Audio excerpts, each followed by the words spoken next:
Milwaukee Brewers, as a recent report has detailed a new signing that the Brewers will be certainly keeping an eye on as we head towards the postseason. We're going to be breaking that down, as well as going over some more moves that the Milwaukee Brewers have made, moving up multiple prospects through the organization, as well as two Brewers who are no longer part of this team. We're going to be breaking it all down here in this video. Before we do jump in it, though, ladies and gentlemen, if you haven't already, be sure to hit the sub button. We're posting all of your Milwaukee Brewers news every day throughout the remainder of the season, heading into the postseason and ultimately the offseason. And just over 98% of you guys watching right now have not done so already. So be sure to hit the sub button if you're looking for your Milwaukee Brewers news. But we need to jump straight into this, going over a move that will be a very interesting idea for this Milwaukee Brewers team that multiple reports are coming out and detailing. JD Martinez, who is still a free agent, will be on the mind of the Milwaukee Brewers. Here's what the article says. However, with that in mind, the Brewers still could find a way to boost their offensive production. Surprisingly, veteran designator hitter JD Martinez went unsigned last offseason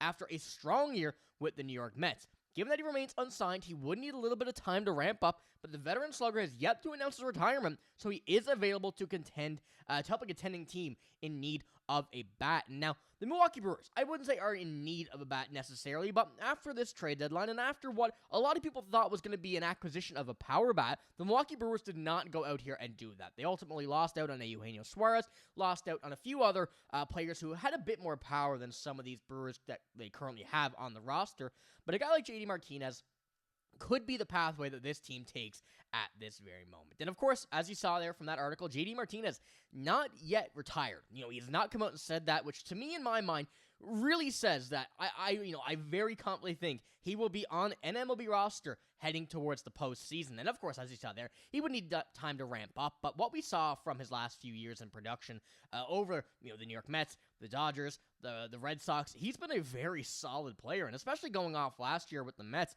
235 average, not the greatest of his career. 16 home runs, not the greatest power. But when you're coming off a few other seasons back with the Dodgers and the Red Sox, you see some 271, 274, 286. Then you go over to the home runs, 28, 16, 33. Definitely not the power that we once had when you were getting, 45, 43, 36, 38 home runs.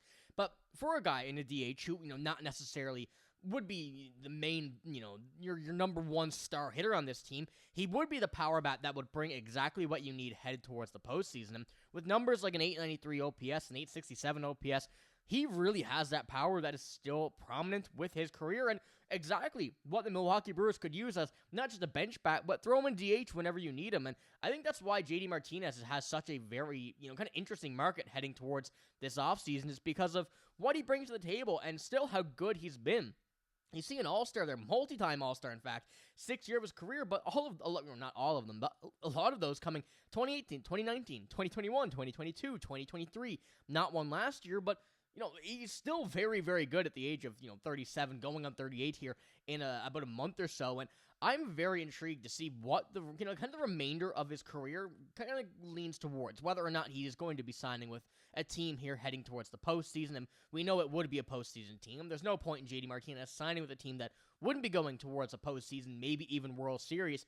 But what the plan is for him and whether or not he actually considers himself retired at this point. And looking at Baseball Savant, he still has everything you need in hitting him.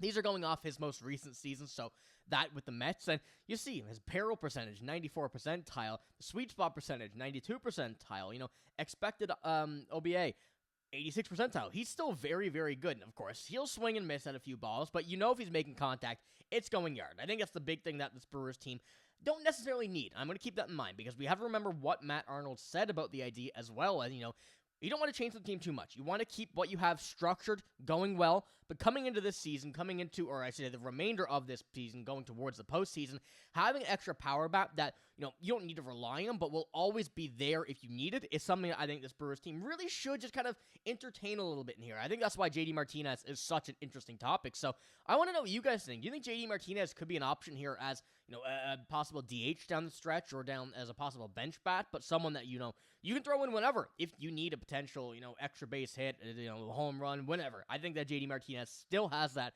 left in his game, and I'm very confident that he will sign with a team before the postseason. So let me know what you think about that, because of course, as soon as he signs, he needs to get ramped up to get to the MLB level. So I'm curious to see where that does go, but we have multiple other moves that this Milwaukee Brewers team kind of involved in over the past few days, and I want to pull up this before we do get into it, and this is tonight's game against the Braves, and this is going to be a very important one as well, because, coming into the next few games, coming into the month, going against the Red Sox, we have the Blue Jays later on down there, another very good team that we're going to kind of test the strength against, but then a 5-game series against the Cubs as well. This is going to be a very good way to start it off after some, record-breaking numbers against the Nationals. So keep this in mind. Keep on the game tonight and tune back in tomorrow to see what's going on here. But heading into this, the Chicago White Sox have claimed Brian Hudson and Elvis Peguero from the Brewers, who were ultimately kind of relegated due to the trades that happened at the deadline with Shelby Miller coming in and a few other moves with Danny Jansen and whatnot.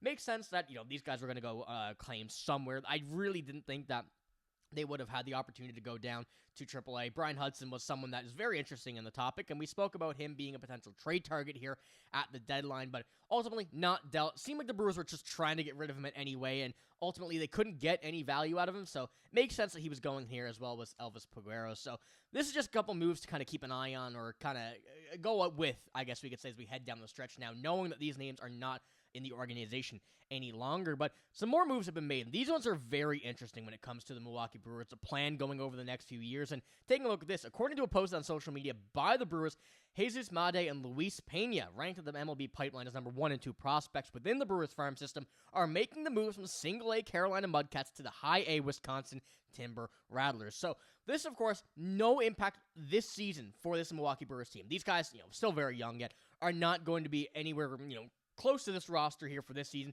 I'd argue even next season. But the fact that we're seeing this progression, this point now, and a lot earlier than a lot of people expected, is something that we're going to see later down the line. And kind of going into this as well, I do have this one here from the MLB.com. There are kind of their rankings, the prospect rankings, the ETA 2028. But going from the level low A to high A, ultimately now going to be keeping a very close eye on that. They can make the jump to AA, AAA, and it may even be earlier than 2028 that we start to see these guys make a real big impact on this Brewers team. And I wanted to pull this up because I want to know what your guys' thoughts are on this as well. And, kind of going into this, Matt Arnold had said that we're not really looking to trade any prospects. And I think that's one big thing, that how the Brewers won this trade deadline. Not directly, because of course there were some very good teams that made some good moves, the Yankees being one of them, although so far it hasn't looked great for them, but they made some big moves. They made some moves that are going to have a direct impact on that roster, and they also have a very, thinned out farm system after that. But the Brewers kind of did the opposite. They added, they got better, but they also kept their prospects. So I want to know what you guys think about